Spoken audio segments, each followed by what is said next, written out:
250. Not the 296. They are converting to you at 250, which they are also giving you a discount. Can you do a discount of 296 minus 250 divided by 250? What percentage is that?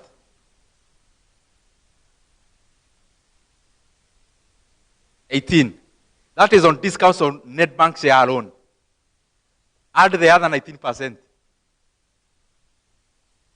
which they are converting NCBS here at 105, which is a premium. But they are converting net bank shares at 250, which is a discount. So add the premium plus the discount. What is the resultant? 37%. Meaning, with your 10 million today, you go to MMFs or anything, you get that percentage. And how much are you getting here? And you can get the net bank shares and sell them immediately. What percent? What is 18 plus 19? You may sit.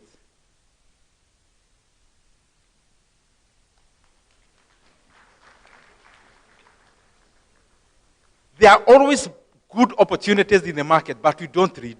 Most of the time, we don't want to tire our mind.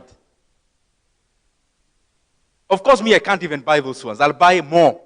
I'll buy another one which is either giving me so much money or no money. I'll not discuss about them now because I don't want to give you direct indications. But when you do this analysis and you just Google some information in the market, you'll know when you hear of an imminent transaction affecting a share, an imminent transaction, you are likely to get multiples. Just try to check. You'll see something happening in the NSC in one of the shares.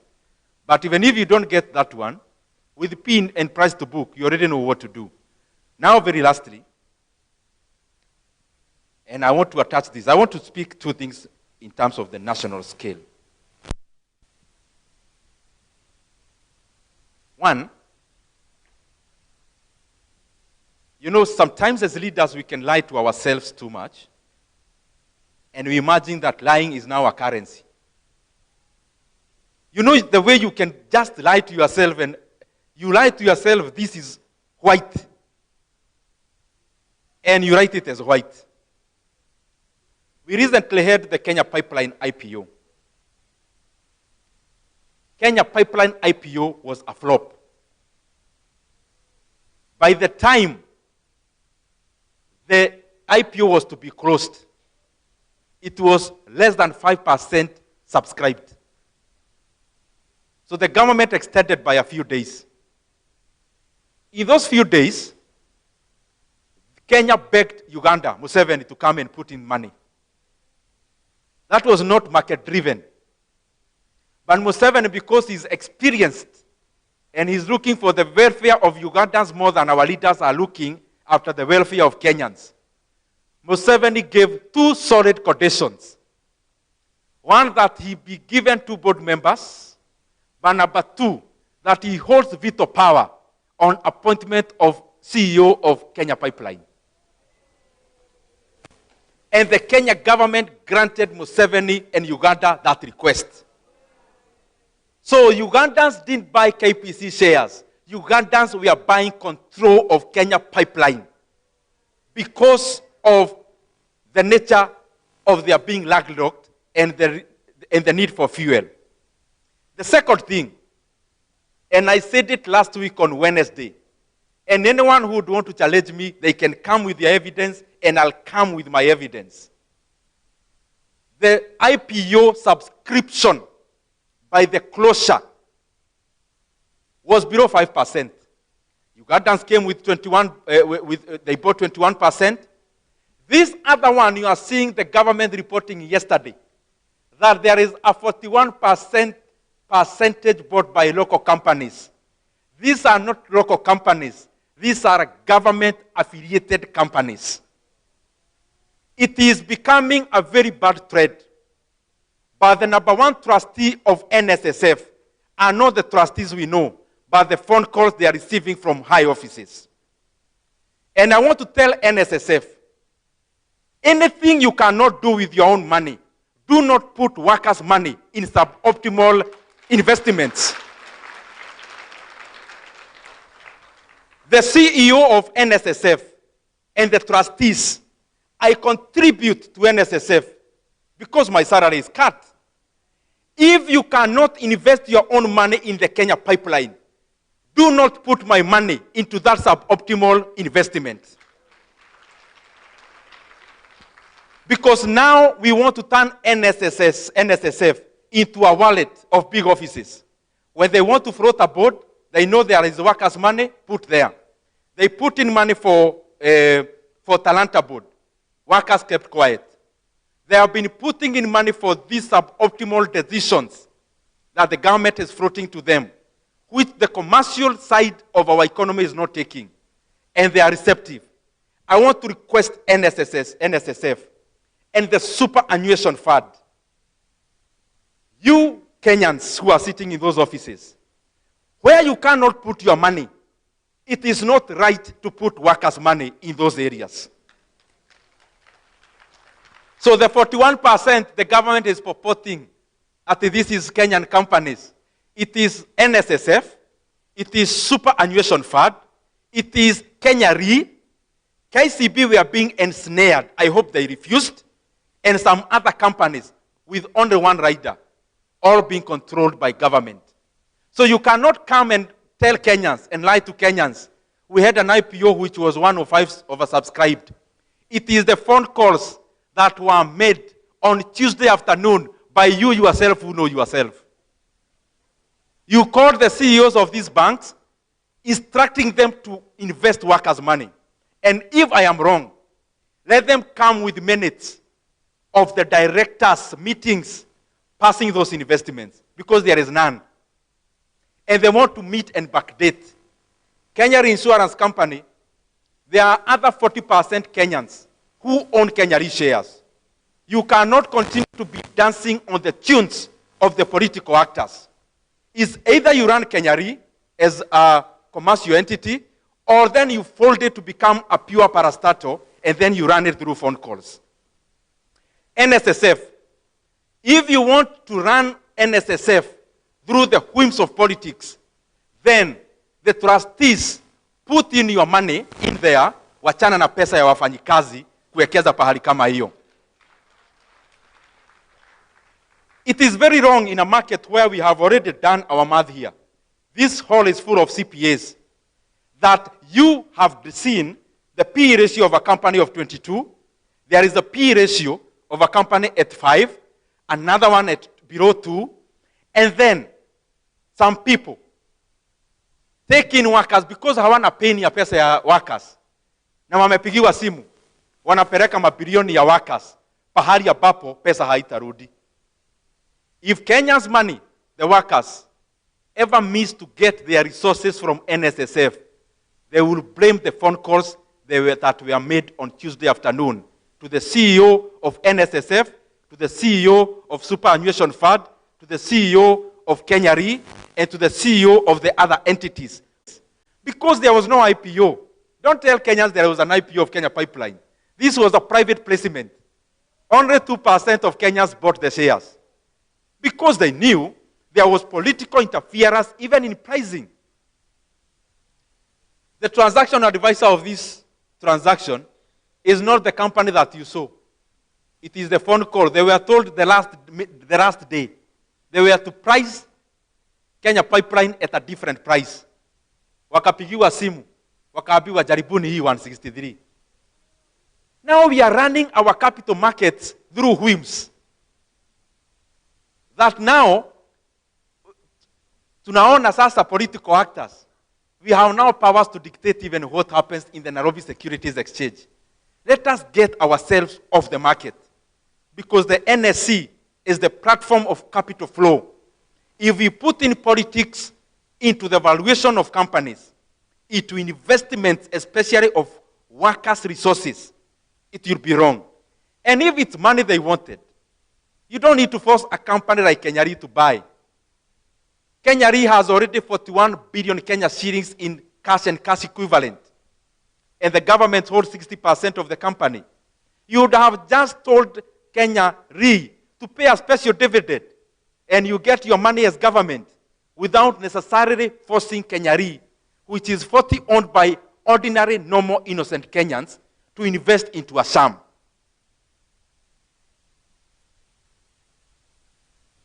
The last thing, munaona vile kunaenda Iran. Now the oil prices, you are seeing how they are going. But there is something I've been talking about every day until people think I have nothing else to talk about. That thing is called securitization. Securitization was an illegal borrowing that was done by government. And now we have the budget policy statement. They don't even know how to account it in the books of government. They are trying to account for it as a revenue. They are trying to account for it as what it is betraying them because it is a debt which they don't want to admit. Unfortunately, Kenyans will soon hear some choruses from government.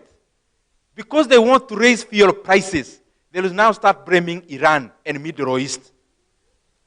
And I give you 2 months, you'll see that happening in Kenya.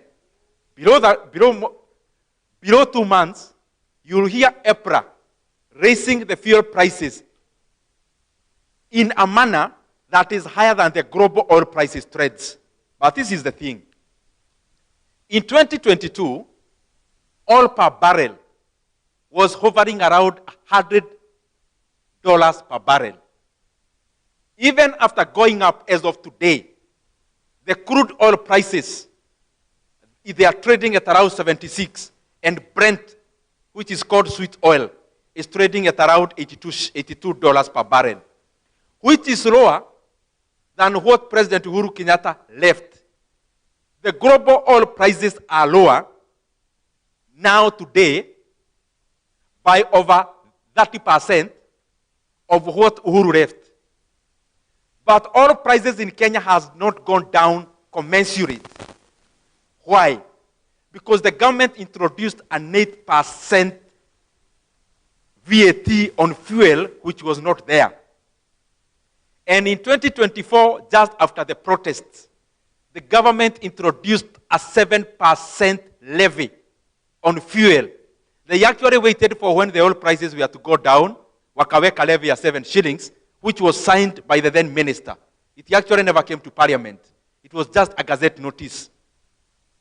And therefore, before they come to tell us a chorus about how they are going to raise oil prices, they must face Kenyans and tell them they have denied Kenyans an opportunity to buy fuel for a lower price because of the 7 shillings and because of the 8% in terms of VAT. But the unfortunate thing is this. The 7 shilling was already taken to the bank and another illegal loan was taken. So that money, which you are paying for, the reason it's not building roads is because it was taken to some banks and the government through securitization has already taken that money in advance for the next 7 years. So before they tell us Kizungu Mingi, oh, oil prices up because of Iran, first of all tell Kenyans, you added 7 shillings into fuel levy, which you have securitized illegally, and also the additional of VAT. Because we cannot continue, when things are bad, we shoulder Kenyans with the load. But when things are good, like when the barrel of oil was around $54, Kenyans don't feel the advantage. You cannot have your cake and eat it. Thank you very much.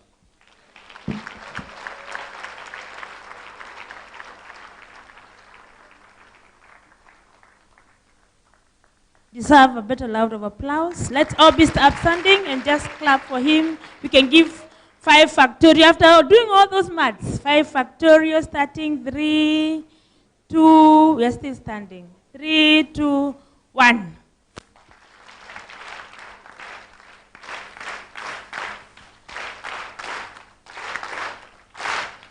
Thank you, thank you. You may have your seats. I know time is far much gone. But we needed that, Mheshimiwa. and we are happy for the insight that you have shared with us. We really want to thank you because of that. The ladies here would want to have a photo, a group photo with you, but before that, let's have just 3 burning questions. I know they really want to interact with you and also listen. They are direct questions so that you also hear from the floor. Thank you. In any order, yeah, we have member 19, Sarah. You can put your hands up so that we have the 3 questions ready. 3, we have that low. Those are 2. The last one, the other one here. Those are 3. Please let's proceed. If you have the mic, you can proceed. Okay. Thank you very much. Ndindi Nyoro, I know you, and I have always admired your kind of thinking. Please know you have Mkwasi somewhere. The other thing that I would really like to talk about. One time I listened to you talking about how you made your money at a very early age, and I shared that immediately. In fact, when it was going on with my children, and I told them, listen to that. Yeah, those ideas of young people like you. So I think that there is a kind of thinking that you have that please try to share as much as possible. Here it's good that this is a large forum of people who are also depended upon elsewhere to advise. Let me, although we are on investment, let me talk about Kiharu also a little bit. Because, you know, when people talk and when they say they've done things, we try to go and check and verify. You know, we are accountants, and many of us are also auditors, so we do verification. I think I have verified you have done a good job. But there is something that I want to ask. I then go back to our own counties and where we were brought up, where we grew up, etc., to check, are they doing the same? And are those ideas workable? But we find that there is a lot of corruption and or complaints that, oh no, the government has not given us money, this has not happened, the money that came did this, did that. Yet, in Kiharu, some of those things are possible, which are not possible elsewhere. It would be great to know how you raise the money. Because you told us very well, but the aspect or the side of raising the money beyond the NACDF did not really quite, we would be happy to hear, because that's also a good thing to emulate elsewhere. Apart from that, Sarah, we want to keep it one so that we give an opportunity to as many ladies as possible. Yeah. Kindly. I also would like to know how you are dealing with doing away with the culture of corruption, because the things happening in Kiharu could not happen if the culture of corruption was not eliminated or dealt with. And it may not be sustainable if that culture of corruption is not dealt with. What are you doing? Thank you, Madam. Thank you, thank you. Just one question, ladies. Let's try keep it one so that many of us talk to the Good MP. Afternoon. Kindly. Thank you very much, Mahesh. That's quite inspiring. And please continue to do the good job. I was in Moranga 2 weeks ago, and all your citizens there are really happy about what you're doing. So kudos, and please remember that I said kudos. I don't have your number, I would have texted you. But back to my question, it was a very good class. My name is Hamida from Kasneb. But there's just one lesson that maybe kuna slow students. I am yet to be a CPAK, but I market to CPAKs and ensure that we have more accountants. After the calculations that we have done, which I think I've done very well as a marketer, when I get to a discount or a premium, sir, which one should I buy? The one at a discount or at a premium? Maybe that's a lesson you can complete by answering us. Thank you. Thank you for the compliment and the question. The third one was where? There was one here. Here, this one had pointed. Is there another one at the back? You can kindly give her and then give her so that we finish. We take those ones first. Thank you. Okay, I've been following your debates on infrastructure levy fund, and I really appreciate your concerns around it with regard to lack of proper legal framework. But the situation we find ourselves currently is where we talk about these issues, but they are moving on nonetheless without a proper legal structure. And you know we depend on you parliamentarians to come up with policies and these legal frameworks to guard these new emerging issues. So as an auditor of public debt, we are left in a vacuum because you're dealing with issues of securitization which you need to audit, and we don't have a legal framework, and it's a vehicle that's moving. We are talking of infrastructure levy, and we are seeing a situation where somebody is creating a separate debt stock book from the one we have, and we have our ceiling that's already exceeded, and we have no corrective measures to move to where the law speaks about.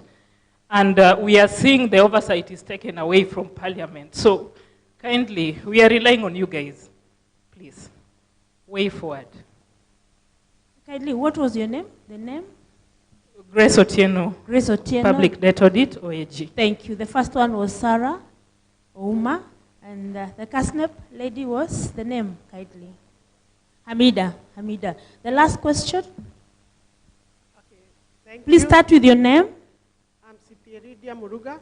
I work with Teacher Service Commission.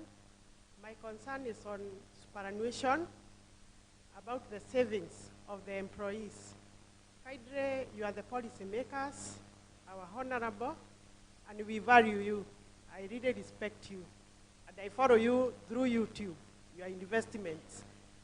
So my request, humble request, remember us, those people who are working. Our savings, we have really worked on it through self-contribution, then employer contribution. It is very unfortunate when you are retiring, you don't have anything to take home. And also, you have already interfered with our pay slips. When we are working, we cannot get ability from those facilitators of loans. Thank you so much. Take your name again. Name again. I'm Sipiridia Washera Muruga. Okay, Washera. Thank you. You may have those ones. Thank you very much, and I'll be brief. And as I said, siku anasema as a political statement, I'm not in a hurry. Even after this, the small caucuses you have, I'll be available to share any investment experience with any of you, even after this session. And actually, we did that when we first met as ISPAC. I wish there is a lady called Jerry. I wish she was here. She's not. She resigned that time. She went and bought shares. And I know she's following online. The big one we had for ISPAC.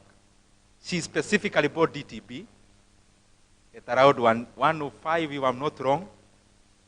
Juzi tu, she remember niliongea hiyo story ya shares kiasi. The big function you had, which was here in Pridin, the annual seminar.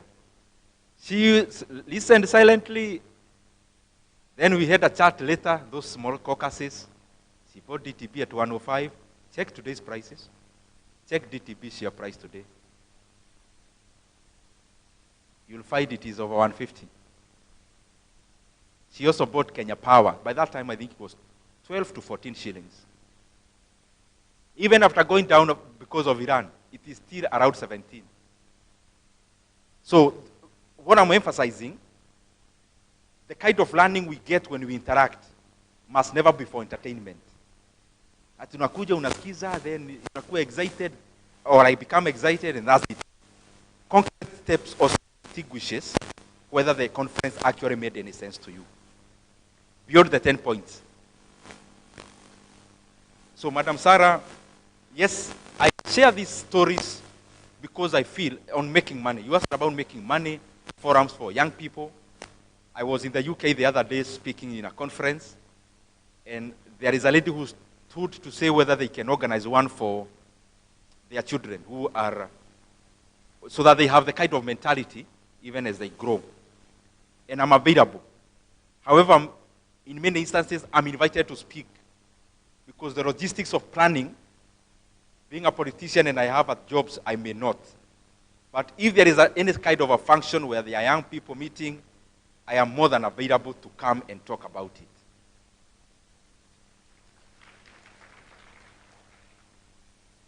where we get the money, basically optimizing. If we had time, I would have shown you how we do, for example, our projects through labor-based.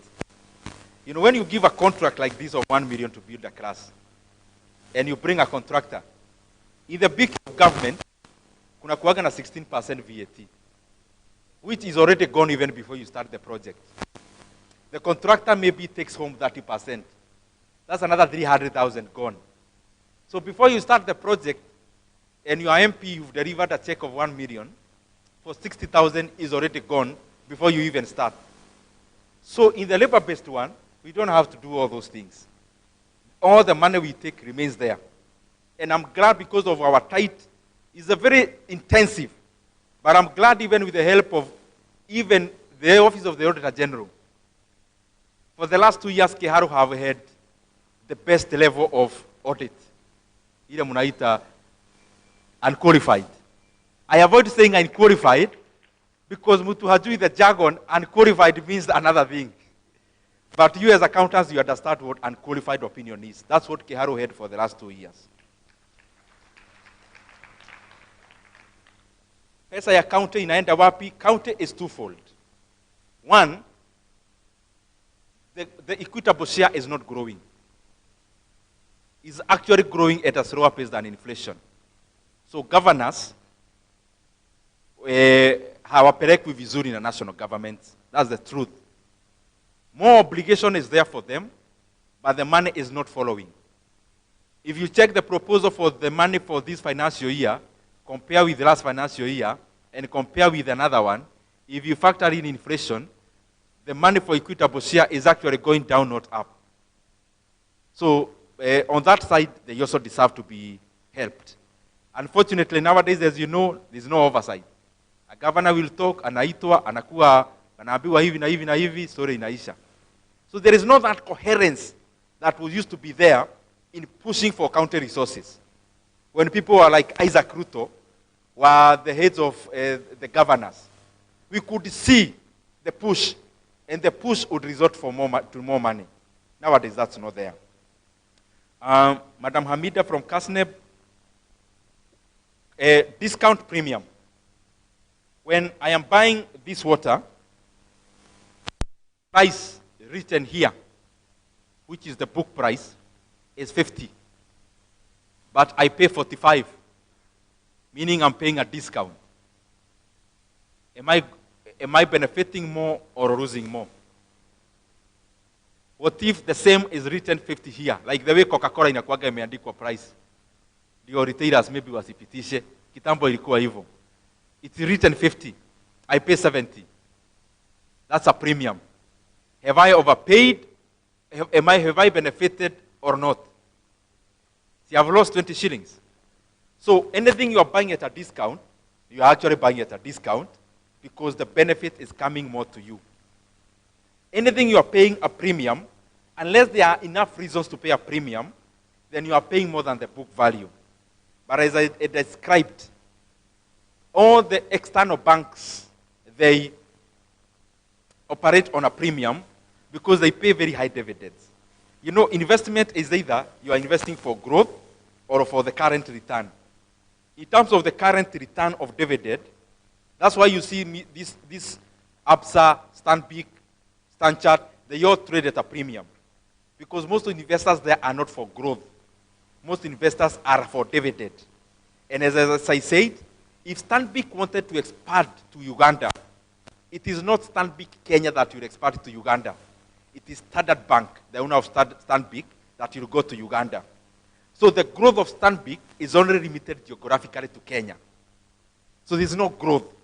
So every profit they make, they distribute most of it. But most of the profit that Mwagi does in equity, he has to reserve because he's going to West African markets. He's now preparing to go to Ethiopia. So the shareholder there will be in for a ride of expansion and a ride of growth. That's the distinction. And because the investors now are impatient, here growth hawataki. That's why they are all undervalued, all the Kenyan banks. Because this story KCB inaenda wapi, they want money now, not tomorrow. That's the distinction. Madam Grace Otieno, thank you very much, from OAG. In fact, if you start there at your office, and you have the, I have to say here today, I have met many heads of government agencies, and we may not like her as accountants, but I've never met a person more dedicated than Nancy, the head of Office of the Auditor General. And I've interacted with many. A person who wakes up in the morning to work for Kenya, they are very rare.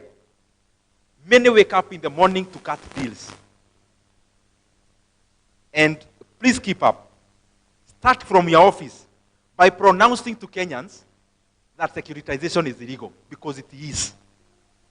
Even the Office of the Auditor General, I am sure you know, securitization is illegal. If Nyoro speaks about it singularly alone, people may think there is vendetta somewhere. There is none. It is purely illegal.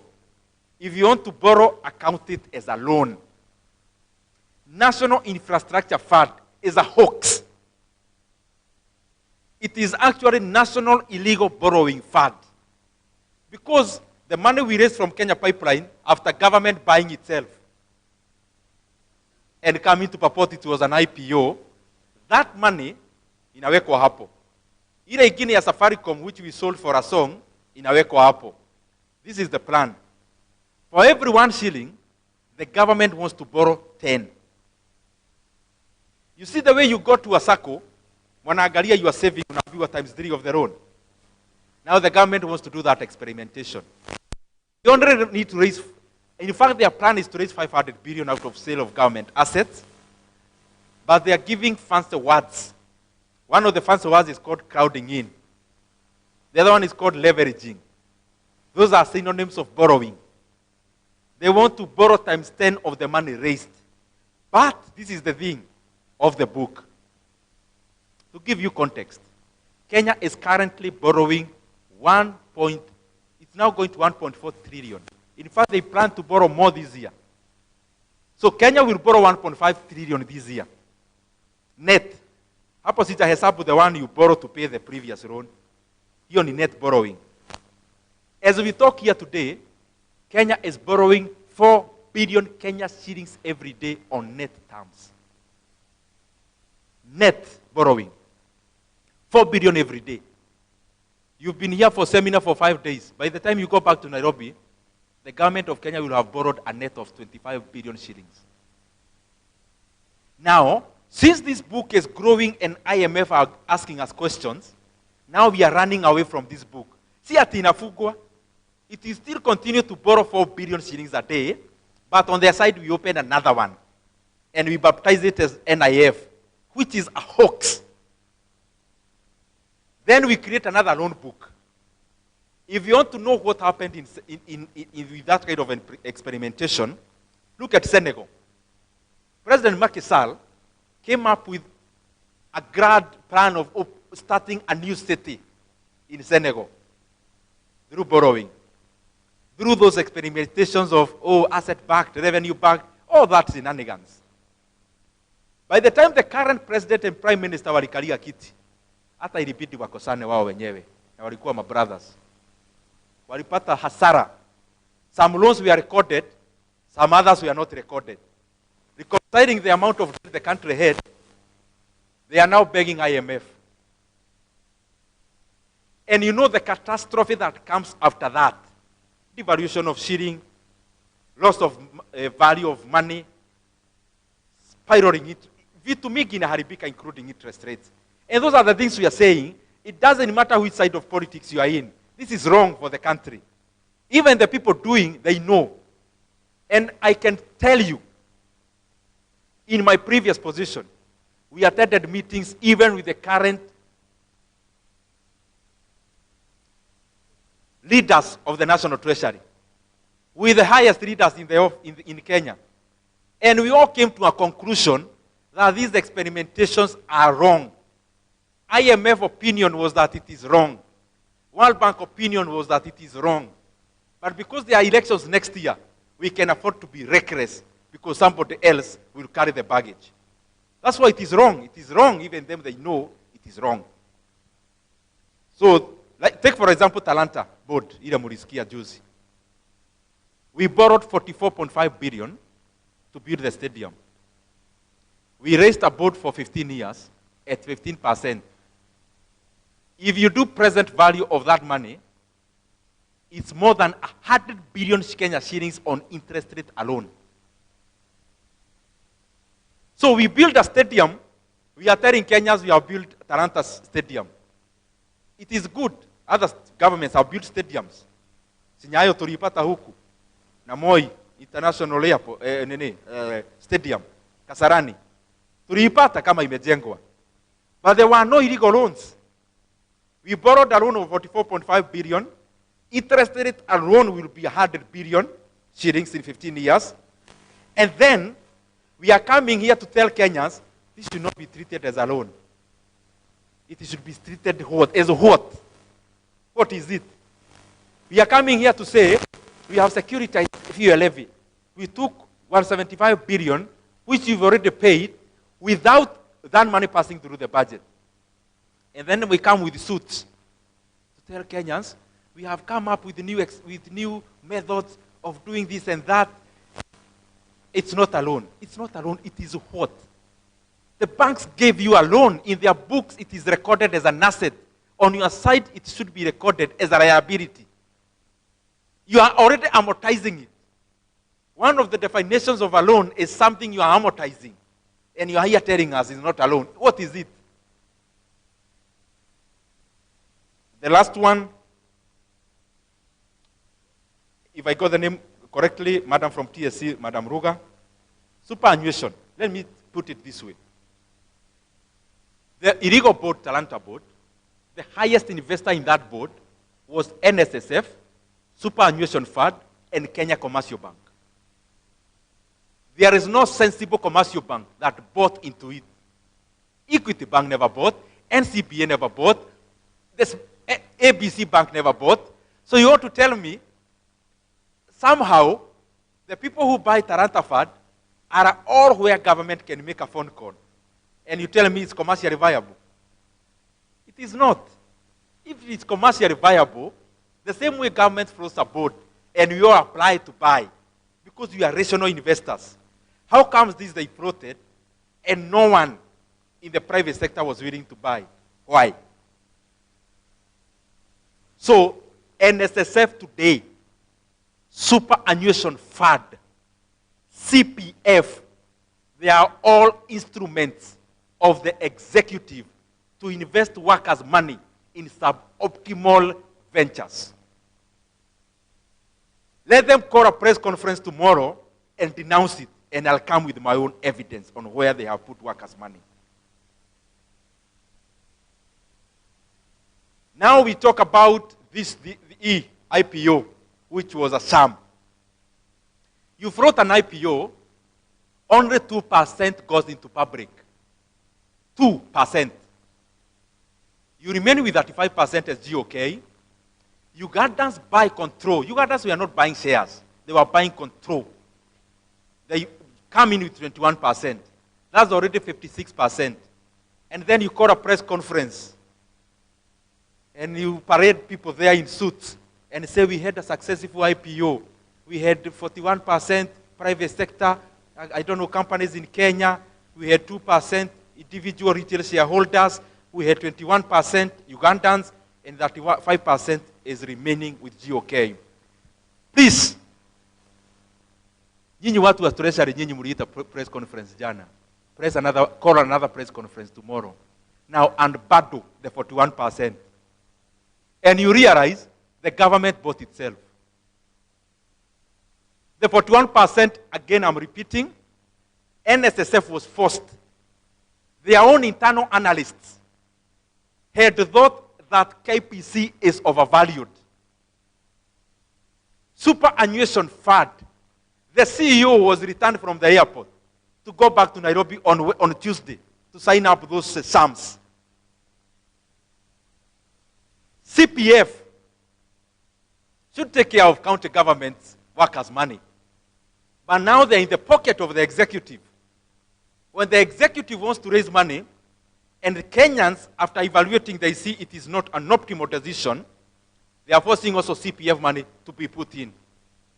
Now, commercial entities like Kenya Re are now coming queue. Companies that are listed, investing over 4 billion shillings into Kenya Pipeline. I want to ask those guys, the board of Kenya Re, did you buy Kenya Pipeline shares? The trustees of NSSF, Superannuation Fund, CPF, on individual basis, did you buy Kenya Pipeline shares? Since you didn't buy as individuals because you knew it was a wrong decision, what legitimacy is there to sink workers' resources into areas you yourself you can't invest personally? That is what it is. So, I agree with all of you that yes, Parliament nowadays, you know what it is.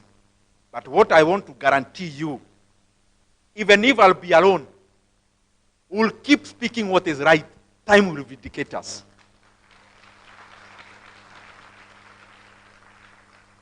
Masaa iko, tutaona, tutafika kulipa Taranta Board.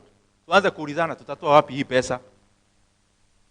Hii pesa ya securitization, hata hatujaenda 1 year, BPS is already on the floor of the house. The National Treasury does not know how to treat it.